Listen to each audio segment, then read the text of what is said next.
Hi, in today's video we're going to talk about radio reception and antennas. And what we have here are three examples of NuTone Intercom System antennas that came with the installation kits. We're going to go over what each one of these is like. We have an early one. This one is from about 1961-62.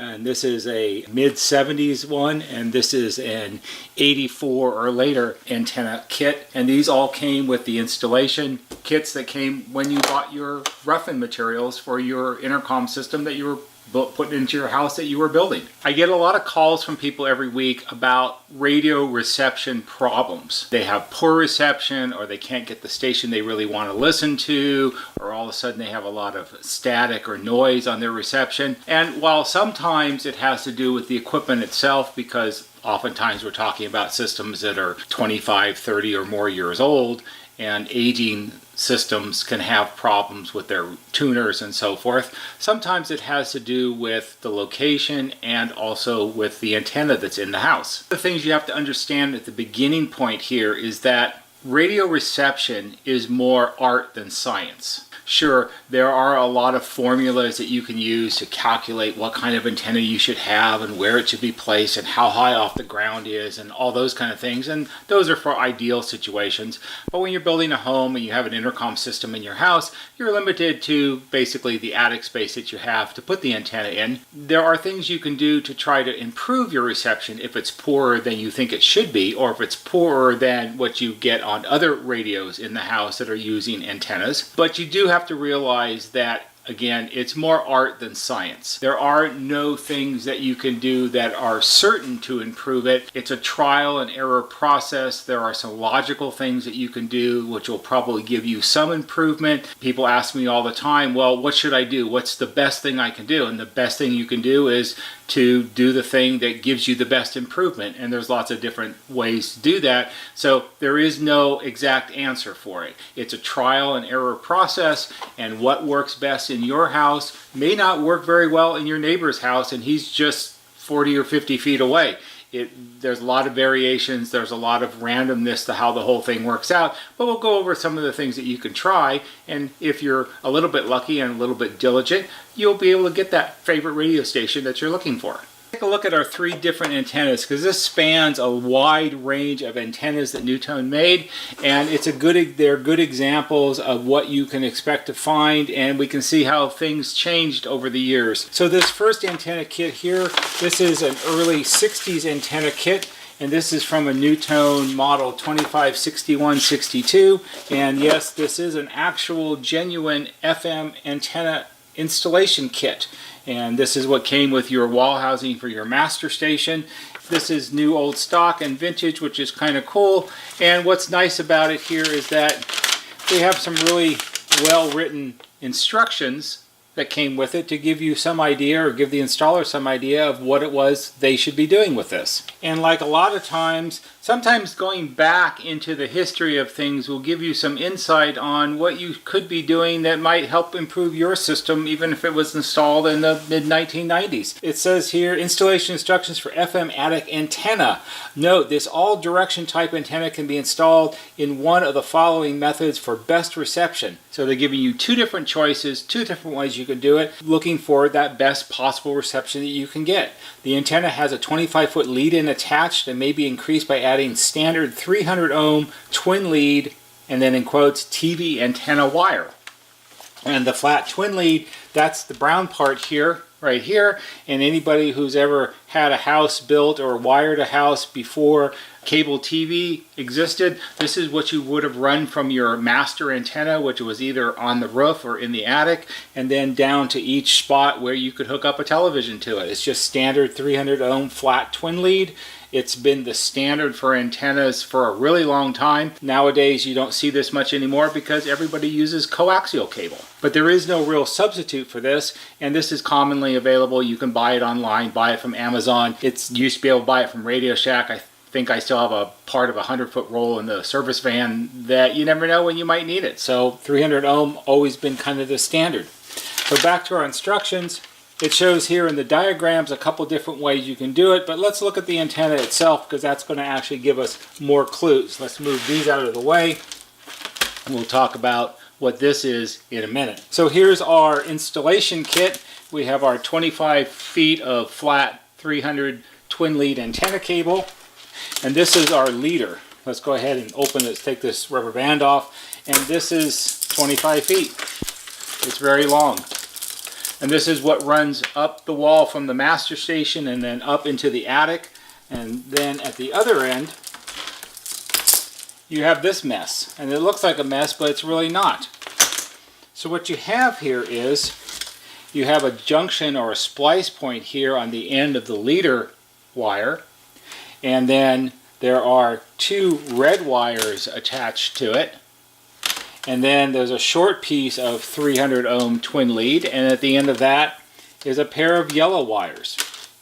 So what you have here is somewhat of a twin dipole FM antenna, and that's what it addresses in the installation instructions. It says staple yellow wires in a straight horizontal line at the highest point beneath the roof. Staple the red wires in a straight horizontal line and at a right angle to the yellow wires. What they're asking you to do is stretch out the arms of the red wires, and as an example, you would do that and stretch them out so they're running north and south, and then you would stretch out the yellow wires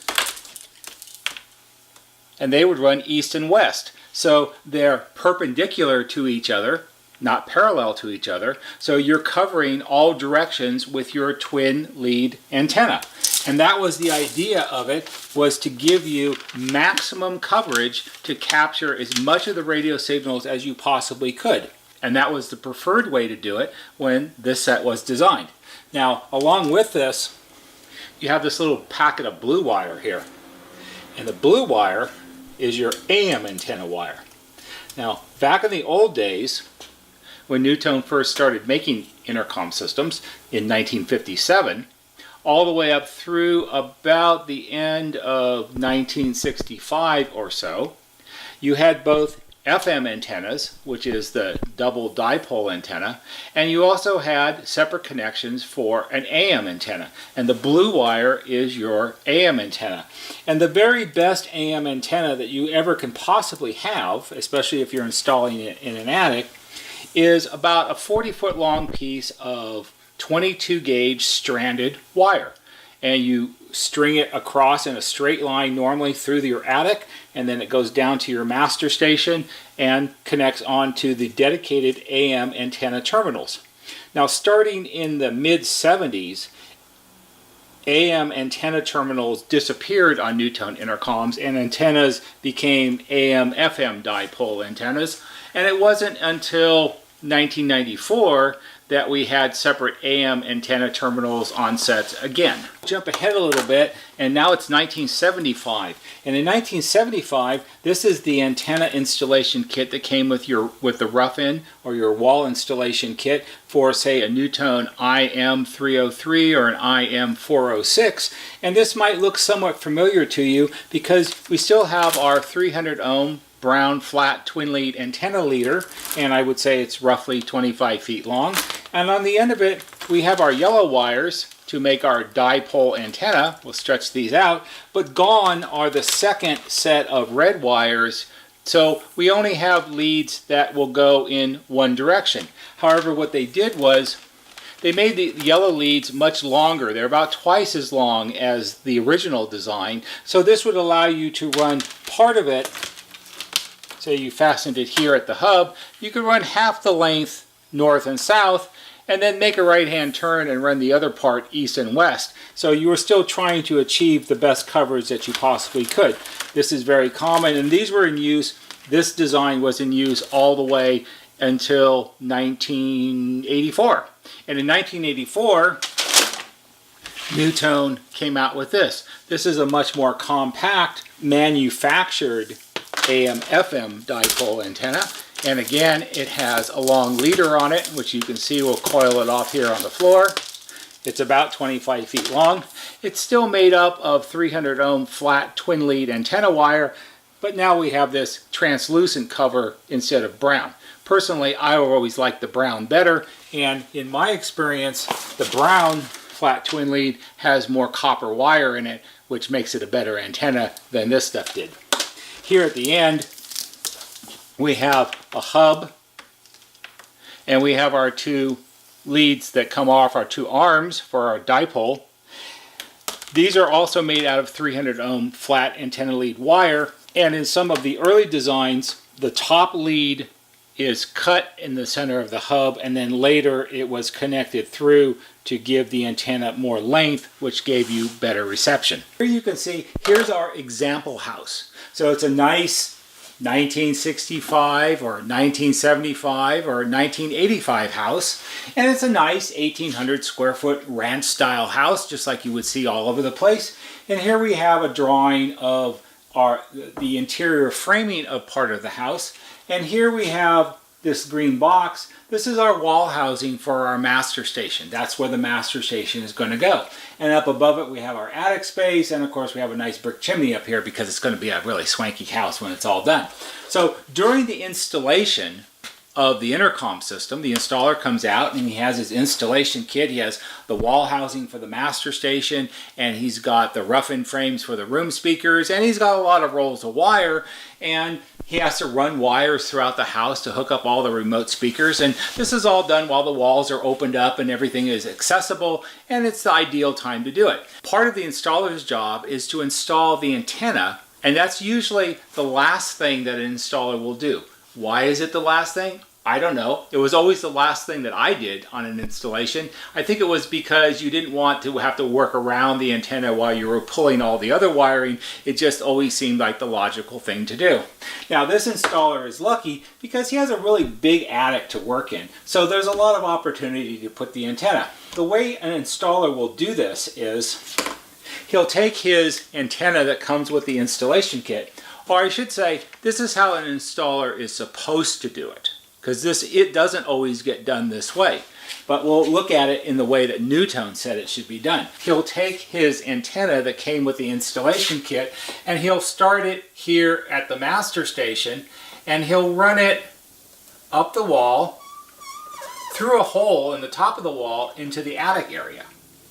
Now he has to make a decision on where he's going to install the antenna. The ideal way to do it, what you really want is, you want to run the leader up roughly to the center of the attic, and then you have your hub, and then you have your two outstretched arms, which you can fasten to the framing of the roof. And there we have our FM dipole antenna. The reason that the antenna is always run up into the attic is because the radio signals are up here in the air.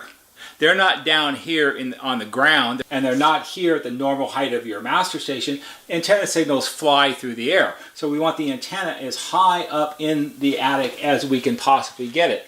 Done like this, generally speaking, you'll get pretty good reception. Sometimes people have bad reception because the installer may not have installed the antenna the way it was intended to be done, and in some cases, and yes, I have seen this, they forgot to put the antenna in at all. Because it's the last thing that an installer may do, and of course installers are always in a hurry, they gotta get it done, it's the end of the day and they worked all day wiring the house, and now look at the time and I gotta get back, they'll sometimes forget to put the antenna in. So let's go back and look at what happens when you don't have an antenna or the antenna isn't installed correctly. As good as an installer as he was in a hurry, and he had to get back to the shop because his boss wanted to know where he's been all day. Here are the kind of things that happen sometimes that lead to bad reception in a house. Maybe the installer ran the antenna wire up the wall cavity from the master station and it got it up into the attic, but then he noticed the time and he had to leave. So instead of running it up further and stretching the arms out like I showed in the first drawing, he was in a hurry. So he just took it and he left it sort of as a tangle lying here on top of the ceiling joists in the house. It is up in the attic, it's above the ceiling, but it's just lying here in the insulation. And it's all kind of bundled up, and that's not really the way antennas receive the signals the best that they possibly can. You don't want the antenna bundled up here in the attic. You want it stretched up and stretched out on the rafters. If you have an antenna like this, it's not good. The other thing that I've seen sometimes is they'll run the antenna up into the attic, but then they'll run it across the ceiling joist down here, and then maybe it goes back towards the back end of the house, but it's all laying on top of the ceiling. And the problem with that, again, is that it's lower than it should be. It's not up here in the air where it works the best. And also, lots of times, on top of the ceiling joist, above the ceiling of your house, that's where the electrician runs a lot of his wiring, because he can't have wiring looped around up in the air of the attic. It has to be stapled down to things. So if you're running the antenna near electrical wires, then you're going to pick up a lot of noise from the electrical wires in the antenna, and that's going to affect your reception, not only giving you poor reception, but giving you a lot of electrical buzz when you try to listen to radio stations, and that's not desirable either. So again, not the ideal way that it should be done. Now, the other thing that happens, which again I have seen, is because the installer may have been in a hurry, or he forgot, or he didn't really understand what he was doing, he forgets to put the antenna in at all. He drives away, all the speakers are wired, all the rough-ins are in, all of that is done, but the antenna is sitting on the seat of the van next to him and he forgot about it. And that's a real problem. Now, one of the things you have to know is there has never been any NuTone intercom system made that has any kind of built-in antenna. None, zero. The rule is if you don't have an antenna, you don't have any reception. They rely on the antenna that came with their installation kit. So no antenna, no radio, no AM, no FM. So here's the house that the installer forgot to put the antenna in, and his boss sends him back out 2 months later to trim out the house because it's getting done and people are going to be moving in pretty soon. And he goes to install the master station, and he realizes, hey, I don't have an antenna. What am I going to do? And then he remembers, oh, I got an antenna on the seat of the van. I can go out and get that one. Well, yeah, you can, but the house is already finished. It's all sheetrocked and painted, and it's got ready for carpet, and there's insulation in the attic, and he's thinking, I don't want to go up in the attic and fish the wire. That's too much work. I don't like doing that. It's hot up there. So here's what I'm going to do. I'm going to take the antenna and I'm going to hook it onto the master station on the antenna terminals, and then I'm going to take it and I'm going to run it up and loop it around through the hole in the rough end, and I'm going to drop it down inside the wall and leave it all down here, laying on the floor. And that'll be good enough. It's all right. Nobody listens to radio anymore anyway, do they? Well, okay, if you do it like this, yeah, you'll get some reception. But as I said before, there's not a lot of radio signals down here on the ground. The radio signals are all up here in the air. And this is a real problem. And I have seen this many, many, many times. And it's not a good situation. Those are some of the potential problems that you can get when an installer doesn't do a really good job with installing the antenna. Those are some of the things that you can check out to see what's up with your radio reception in relationship to how your antenna is installed. Yes, you do have to go up into the attic to find the antenna and climb around and see the way it was installed, but that's what's required. That's the job. Sometimes bad reception has to do with where you live, not always entirely with how the antenna was installed. You live in an area that there's a lot of hills, or if you live in a deep, narrow valley. So here's our hills, and it goes down to this valley, and then there's hills over here. And you've got a customer, and they live in a house right here.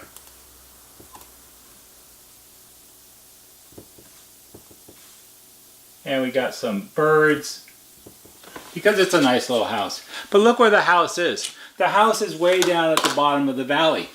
And where are the radio signals? Well, the radio signals, they're coming this way. They're going this way. And the radio signals, when they fly over the top of the hill, they're not diving down here to this guy's house. Sure, they may radiate down this way a little bit, but not enough to give you any kind of really decent reception. There's an area in our local area here where there are houses that are built on the sides of the hill, like this. There's lots of them. Those people, they got no reception at all because all the signals fly over the tops of their houses, and down here on the hillside, you don't have anything. Now, if you were smart enough or lucky enough and you built a house over here, you got a better shot because the antennas, the signals are going this way, and they're going to work their way down to where you live, and you're going to have better reception. So if you bought this house, you're going to be better off than the guy who bought that house. So location has a lot to do with it. Also, it depends on how far away you are from where the radio transmitters are. If you're near a big city or something like that, your radio signal should be very strong. If you're 60 miles from the nearest transmitter, maybe not so much, especially if it's a lower powered station. So location has a lot to do with it also. Let's look at what we can do to improve our radio reception above what you get when the antenna is installed like this. So we're going to move over to the top view of our little ranch style house so it will be easier to see. And here we have, this is the area inside the house where the intercom master station is located, and coming up into the attic is our antenna, and the two antenna arms are fastened to the rafter just like that. So this is this, looking down from the sky on top of it. And what you can see here is that the antenna arm, the arms of the antenna, are both pointed north and south. Sometimes there's an advantage to having the arms pointed in a different direction. You can turn one of the arms of your FM dipole antenna. So let's pretend this is the one that was going from the hub pointing south. You could take it and turn it so now it's pointing east, and that will give you better coverage for the radio signals that are there. The reason that will give you better coverage is because, again, it goes back to the same idea of the people that live in the deep valley. Here's our antenna outside of the attic. There's our hub, and there's one arm, and there's the other arm of the antenna, and here's the leader that goes down into the intercom master station. Well, if the arms are pointing north and south, and the radio signals are flying through the air predominantly north and south, like this, the radio signals only have the very thin edge of the flat twin lead antenna wire to run into. Good reception depends entirely on how much of the signal rams itself into the arm of the antenna. So if the antenna is this way and the signals are coming this way, the signals only have the very thin edge of the antenna to run into. But if you turn the antenna this way and the signals are coming this way, the signals are slamming into the side of the antenna, and that gives it more surface area, so it's going to capture more of the signals. So in this type of situation, what would be good to do is, if you go up in the attic, you can take one of the arms and detach the end of it and run it east and west, run it this way, because now when the signals fly through the air, they're going this way, they're running into the side of the antenna, and that gives you better reception. And that again goes back to the original installation instructions that NuTone talked about, which is having the arms of the antenna pointed in all different directions to capture as many signals as you possibly can. You start turning antennas or turning arms of antennas, there are always trade-offs. The story I tell people is, when I was a kid growing up, before cable TV, my dad liked to watch the Oakland Raiders. He was a big Oakland Raiders fan. And we used to have, one TV in the house, black and white Zenith, of course, and on the roof was an antenna. And there was no cable TV in those days. That's just what you had. And on Sundays, when Dad wanted to watch the football game, he would go up on the roof to turn the antenna, and I was the kid with his head stuck out the window, and I would be going, no, no, turn it back the other way. It was better. There was less snow. Because we lived in an area where it was hard to get the station that the Raiders were on. That's just what you had to do. So then at the end of the game, you had to turn the antenna back. Otherwise, you couldn't watch your regular TV shows. So there's always some trade-off, and this is where the trial and error comes in. There is no magic to make this happen. You have to actually try things to see what works best. You might find that when you move this arm here, some of your stations will come in better, but maybe another station that you listen to occasionally, maybe it doesn't come in quite so good. So then you got to play around with it and try to find that happy medium. There is no one-size-fits-all solution. You have to try things to see what works best. Another thing you can do if moving the arms of the antenna around don't help you, another thing that you can do is you can make more antenna. And how do you make more antenna? Well, we'll go back to our end view here. So in the end view here, we have our antenna lead, our flat 300 ohm twin lead goes up the wall and it loops around through the attic, and the arms are nailed up on the rafters. Well, you have this perfectly good leader wire that goes from the hub into the intercom. And it's just a way for the signals to get down into the intercom system. So in this installation, we have one antenna, one leader, two arms. Maybe you want more than that. Maybe you live in a really bad area where reception is always really hard to get. So you can add another antenna. Well, how do you do that? Well, the way you would do that is very simply buy another FM dipole antenna. You can go on Amazon and order one. They're not very expensive, $9 or $10 probably. And you can nail that one up in the attic also. Let's say maybe we nail it up here, way up at the peak.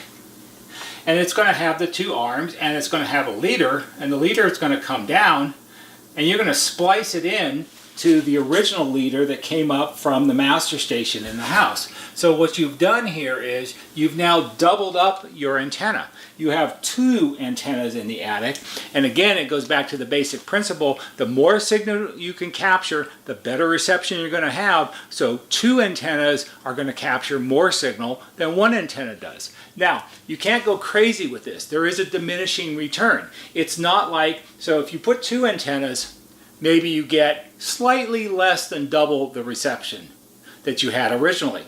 If you put 40 antennas, you're not going to get 40 times the signal. There's a diminishing return to this. So there's a point where you have to stop. And usually two, and yes, I actually have done as many as three in some houses that the reception was really, really bad, is about the stopping point. Beyond that, it starts to get kind of silly. So two is kind of good. So it's very simple. You buy another antenna, you put it up in the attic, you splice it into the original leader, and now you have more signal and your reception should be better. Of course, if you're going to go through all the trouble to add another antenna, then you should add it as smartly as you possibly can. So let's go back to our top view, and we'll go ahead and we'll draw our original antenna back in. There's our hub, and there are our two arms, and our two arms are pointing north and south. But you're going to add another antenna. So you're going to get up in the attic, and you're going to put that, but if you're going to add another antenna, you should be smart about it, and you should add it pointing in a different direction. So there's the hub of our new antenna, and the arms of this antenna are going to get nailed up like this, and they're going to go east and west. And now we have a duplication of the original 1963 antenna where we have two sets of arms pointing in both directions, north and south and east and west, to capture as much signal as possible. And then the leader would just come over to this leader, tie them together, and then they go down into the intercom master. It doesn't matter that much how the leaders are run. Yes, they do capture some signal, and typically when I put them in, we try to make them as straight as we possibly can, because that generally works best. You don't want a tangle of wires in the attic. That's just bad workmanship. But now we have antennas going north and south and east and west, feeding our master station, and that should work much better. All of that great effort that we made, we actually made a mistake. And what's the mistake? Well, the mistake is that our second antenna that we added in, it's sitting halfway behind the big giant 2-flue brick chimney. This right here. Here's the top view of where it comes out through the roof. Things like brick chimneys or concrete block chimneys, they can block a lot of the signal.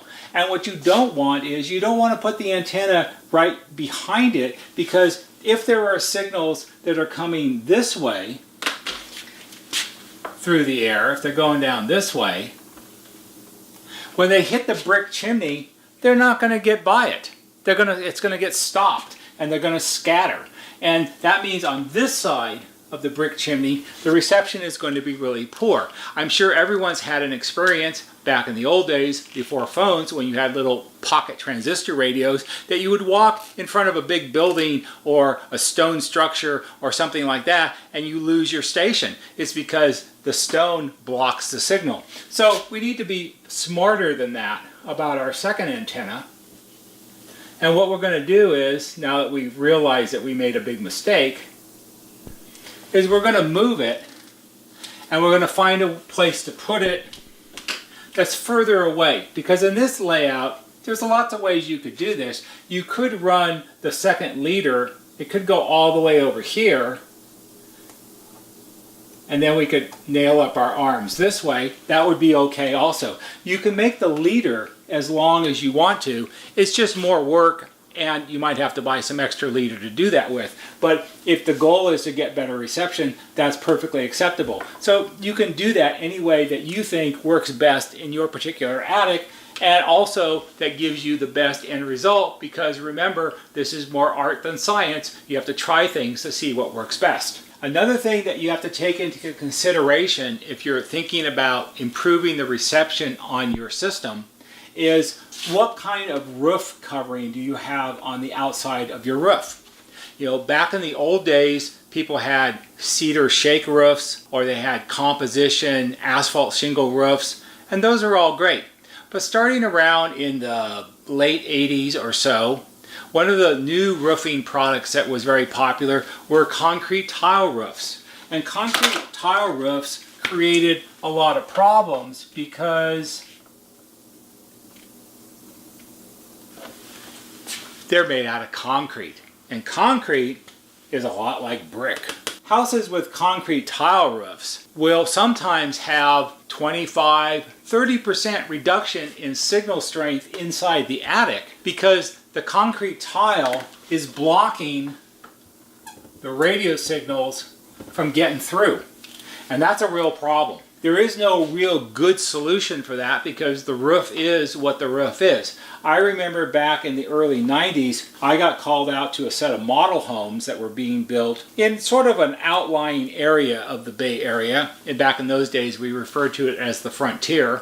Nowadays, the frontier probably has 1 million people living in it. And those new houses out there, they had concrete tile roofs. And the builder had intercom systems as an option, and they were installed in the model homes, and the electrical contractor that was doing the installation was finishing everything up, and they couldn't get any radio stations. Part of the problem was they were at the edge of the frontier, and the local radio stations, they were right on the edge of where the signals went to. And also with the concrete tile roofs, it cut the signal strength down even more, and you couldn't hardly get any kind of reception at all. And we were tasked by NuTone to find a solution and make the builder happy. The solution that we came up with was, which I thought was a good solution, and it worked out so everybody was happy, was we put a regular AM/FM fold-out antenna in each attic. And yes, you still can buy attic-mounted AM/FM and also TV antennas. And I'm sure most everybody remembers when they were a kid growing up, you had a TV antenna on the roof, and it looked something like this, and then maybe it had some other things. Lots of different kinds of antennas designs, but antennas basically are a metal structure. The arms are referred to as the elements of it, and the elements, the length of the elements, and the spacing of the elements, and how many there are, and all those kind of things have to do with the type of frequencies that the antenna is designed to receive. Back in the days before cable TV, you could actually buy TV antennas that were tuned and designed to receive particular channels. When I first started doing this kind of work, we had an apartment complex. They had what was called a master TV antenna system, and on the roof of the buildings were dedicated TV antennas. There was one antenna for channel 2 and one antenna for channel 5 and one antenna for channel 7 and one antenna for channel 9, and those antennas were specifically designed to receive those TV broadcast signals. There are also antennas that are designed for just AM/FM radio. And AM/FM radio antennas usually are something like this. There'll be 2 loops and it'll mount on a pole. And it's pretty simple. Not a lot to it because radio signals are a lot different than TV signals. You can still buy attic-mounted AM/FM radio antennas, and you can take one of those. You can order one online somewhere, and you could take one of those like we did in the model homes, and we went up into the attic, and we took the pole, and we mounted it off the collar tie, and we put our antenna in like this, and we connected it to the leader that went down to the master station, and everybody was happy. We did leave the original NuTone antenna because the electrician had already put it in, and again, the more antenna the better most of the time. And yes, you can hang the antenna upside down. It doesn't matter. The radio signals don't really care. And again, like we did with our antennas over here, you can turn the loops, you can rotate them around to get the best reception, which is what we did for the station that the builder wanted to have on as the background music in the model homes, and that was the end of it. Later on, when the houses were in production, the electrical contractor used this same antenna in all the houses that purchased the intercom option, so those folks would have good reception also. Okay, so now we've improved primarily our FM reception a great deal because we have either turned one of the arms of the single original antenna in the attic, or perhaps we added a second AM/FM antenna in the attic and we moved them to different locations, and we have the arms pointing in both north and south and east and west, and that's helped a whole lot. Or maybe we went all out and we bought a really nice AM/FM element antenna and we hung that in the attic and connected it up to our intercom, and for the most part our reception is very good on FM now. You can get most of the stations all the time that you want, but maybe the AM is still not quite as good as you would want it to be. And one of the problems with AM reception nowadays is the AM radio band, which is this wide. It used to be just AM radio signals. But nowadays, there's all kinds of other stuff that's jammed in between all the radio station frequencies, and those are things like cell phones and all kinds of wireless devices like baby monitors and cordless phones. But there's a lot of things that are all jammed into the AM band, and all of those things can create interference when you try to listen to AM broadcast radio. And typically what you have is this constant annoying buzz in the background of the station you're trying to listen to. Another thing that can create a lot of problems with your AM reception is different types of lighting that people have in their houses nowadays. So it's not uncommon at all nowadays. You go in a new modern house, you'll have all kinds of recessed lighting cans. And it used to be back in the old days, recessed lighting cans were all just regular incandescent lights, and maybe they'd make a little bit of noise, but not that much. And then later on came fluorescent lamps, and those create more noise. And then it was very popular in the 90s and early 2000s. People were putting in a lot of low voltage lighting systems. And low voltage lighting systems, they would have mounted somewhere up in the attic, they would have this big old transformer that would power it. And those things made a lot of interference on AM radio signals. And nowadays, it's all LEDs. And some LEDs, especially more expensive ones, are very good. And some of the cheaper ones, that especially the retrofit ones where you can convert an original incandescent can into an LED can, they make a tremendous amount of radio frequency noise, and it interferes with the radio signals, and your AM reception is really bad. And again, we go back to what we talked about way at the beginning of the video, which is if your antenna is laying across the top of the ceiling in the attic, and it's near the electrical lines, and it's near all of these recessed cans or transformers or whatever you have up in there, it's just going to be really, really awful. Having the antenna out of the way is better, but you still can get a lot of interference. Sometimes the interference from the lighting can directly impact the master station because it radiates down into where the master is, and it's directly in the master, and there's not a lot you can do about that. That's just a very difficult situation other than doing something with the lights. If AM reception is important to you, and my favorite story is a few years ago, I had a customer that was doing a kitchen remodel, and she was a really, really big die-hard Giants fan, and she had to be able to listen to the Giants games. That was one of the requirements of the remodel and the intercom upgrade, was to make sure that she could listen to the Giants. Now, she lived in a pretty good spot. She was higher up on the hill, looking down over the valley, so the reception you would think would be pretty good. And the original system, it wasn't too bad. But during the course of the remodel, one of the things that happened was the location where the master station was going to be ended up being in one of these big structural steel enclosures they put inside the stub bay for earthquake proofing of the house. And of course, the metal box that the intercom was sitting in blocked most of the radio signals, and that was very bad. So we had to come up with a solution of what to do about it, because we knew that it was going to come up, so you might as well figure out something to do. So we fell back to something from the early days of intercoms, and actually earlier than that for me, which is one of the very best AM antennas that you can possibly put in is about a 40-foot long piece of 22 gauge stranded wire. And this is the blue wire that came with our 1963 installation kit. How do I know this works? Well, the other story that goes with this is when I was a kid growing up, I built myself a crystal radio, and I would have it in my closet, and I had the little earphone that you would listen in and you try to hear stations and all that kind of stuff. But it never worked really well because just the little wire hanging off of it in the closet, that wasn't so great and everything. And it took me a really, really long time to convince my mother that it would be really okay to drill a little tiny hole through the wall and put an antenna under the porch roof on the front of the house. After a lot of begging, pleading, and explaining, because of course, you know, all moms are the same. They're worried about the front of the house looking trashy. And I told her we'd do a really, really neat job at it, and nobody else would ever see it. She let me run the wire under the eave of the front porch, and all of a sudden I could get all kinds of stations at night, which were pretty cool.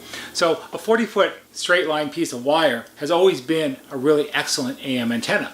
So back to the lady with the San Francisco Giants. What we did in her house was, very simply, we drilled a hole through the wall where the master station was located, and we ran the blue wire up behind the downspout to the trim band that went around. It was a two-story house, so we had a trim band, and we ran it up to the top of the trim band, and we ran it all the way across the top as far as we could, and then around the corner till we ran out of our 40 feet. We stapled it in place. You really couldn't see it at all, and all of a sudden the San Francisco Giants came in really good, and she was really happy. So you can do the same thing. If your AM radio reception is really bad and it's really important to you, you want it to be better, you can do the same thing. Now, you don't have to run it on the outside of the house. That's not really necessary. We'll get rid of all this junk here.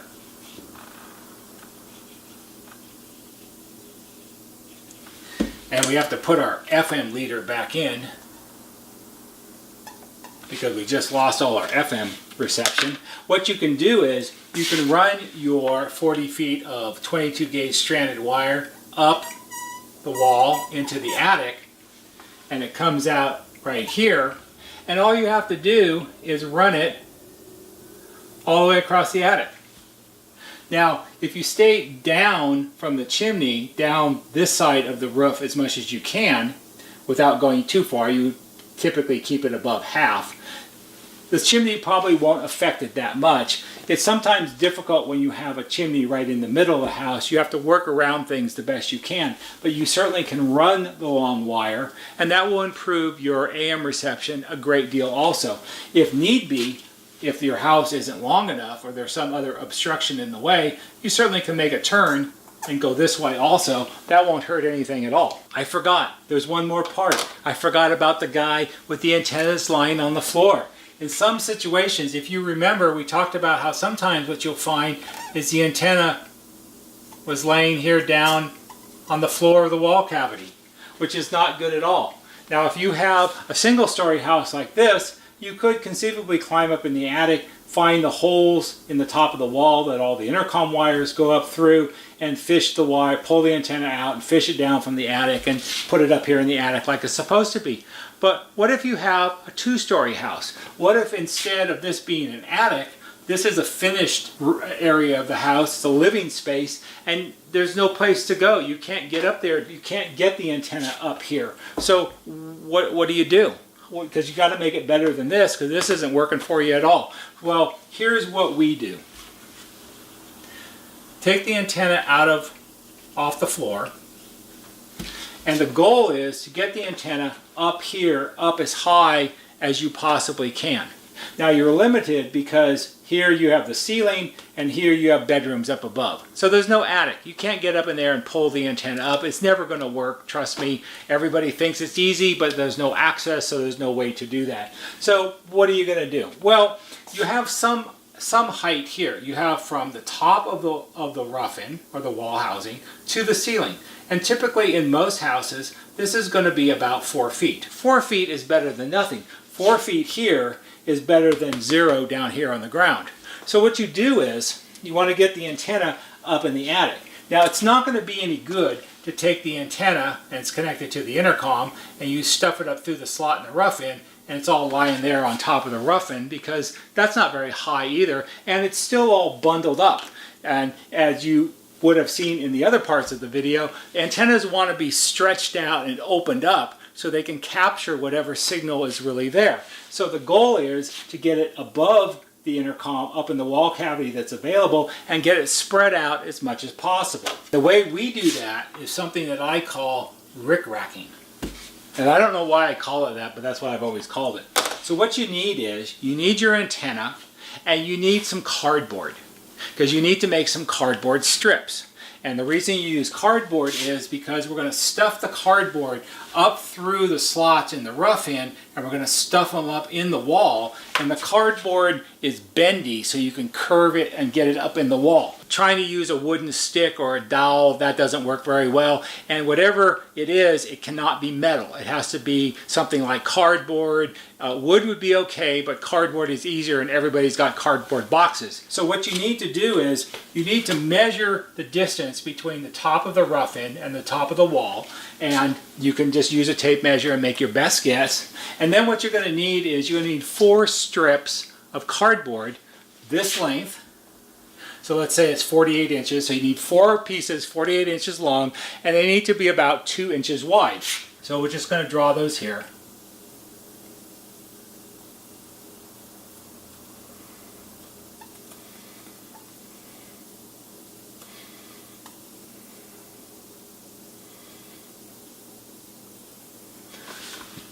There's our 4 cardboard strips, and here is the top of our rough-in, like this. And what you're going to do is you're going to take your antenna like this, and you're going to start at the hub of the 2 arms, hub. And you're going to tape the hub like this on the top of the first piece. And then you're going to take the leader and you're going to stretch it down the 4 feet of the strip. And about every 10 inches, you're going to use some duct tape or some really good masking tape or something like that, and you're going to tape it around it. So on the very first one, you're going to have your hub, and you're going to have your 2 arms, and they're just going to be kind of dangling down, and that's fine, like that. And then your leader is going to be going down the strip, like this. And every 10 inches or so, you're going to tape it on, because you need it to stay.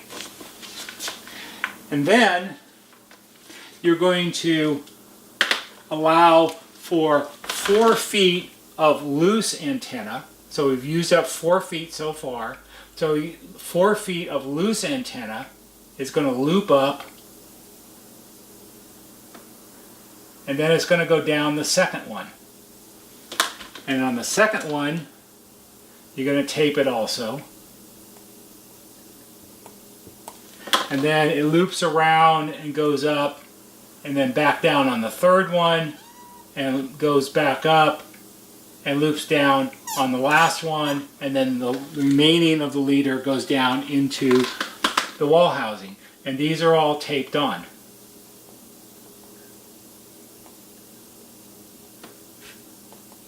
Like that. So what you end up with is this spread out loop of antenna wire that's held up inside the wall, and it's spread out because the space inside the wall from here to here, this is 14 inches. So you can spread out your 2-inch strips pretty effectively, and what you end up with is an antenna that's like this.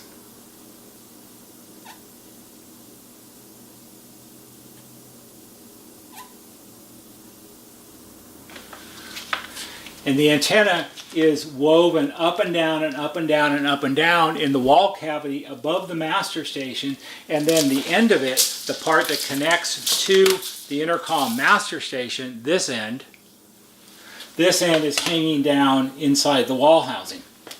And that's in a 2-story house where you have no other way to do it.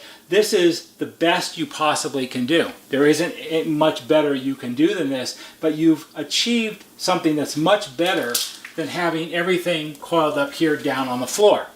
And by doing this, I've done this in customers' houses, and your reception oftentimes will go from a 0.5 to a 4.5 out of 10, maybe a 5 sometimes. It depends on where the house is and all these other kind of things. But it's the most you can reasonably do unless you really want to start cutting holes in your house and cutting open walls and making a big deal about it. It's a fairly simple thing to do, and putting this together costs almost nothing. You already have the antenna. Cardboard is usually free. Everybody's got some tape around, and it just takes a little bit of time to do it. When I make one of these up, maybe start to finish, it takes me 20 minutes or so. So it might take you a half an hour or 45 minutes horsing around with it. But at the end, you will have moved your antenna off the floor, gotten it up as high in the wall as you have available, and you've spread it out so when those signals fly through the air, like this, you have some chance of capturing the signal. And by doing that, it should improve your reception a whole lot. There you have it. Those are some of the ins and outs of why sometimes you have bad reception on the radio of your NuTone intercom system, how the antennas are supposed to be installed, and some of the things that you can try to see what will improve the reception on your system. I worked with a customer recently over the phone. He lives in Southern California in the mountainous areas, as I understand it, and he had a new system installed when the house was built a couple years ago, and the radio reception was always very poor, and he found it very frustrating because he felt he should be able to get Los Angeles stations better because his house is in the hills of Los Angeles, but it looks down the valley towards downtown, and that's where the signals come from, and he thought it should be better. So I explained a lot of this to him, and he hired a fella who came out and got up in the attic and moved the antenna around and added an AM antenna, and he called me back after about a week or so and said his reception has never been this good. It was never as good in the previous house that he owned in the same general area, and now he can't believe how good it is. He can listen to that classical station that he likes to listen to so much, and he said it was well worth the money of having someone come out and do this to make the system work better. So I hope this helps you, and I hope you might have found it interesting. If you did, please give it a big thumbs up on YouTube, because that always helps. If you have questions or ideas, leave it in the comments down below and I'll answer them for you. And please remember that this is more art than science. There is no one default thing to do that will always yield the best results. You have to simply try things to see what will work the best. There'll be a banner right here that shows you how to subscribe. Go to our YouTube homepage, click on the bell or on the wheel, put in your email address, and every time we post a new video, you'll get a notification and you can watch it. That's all for today. See you on the next video.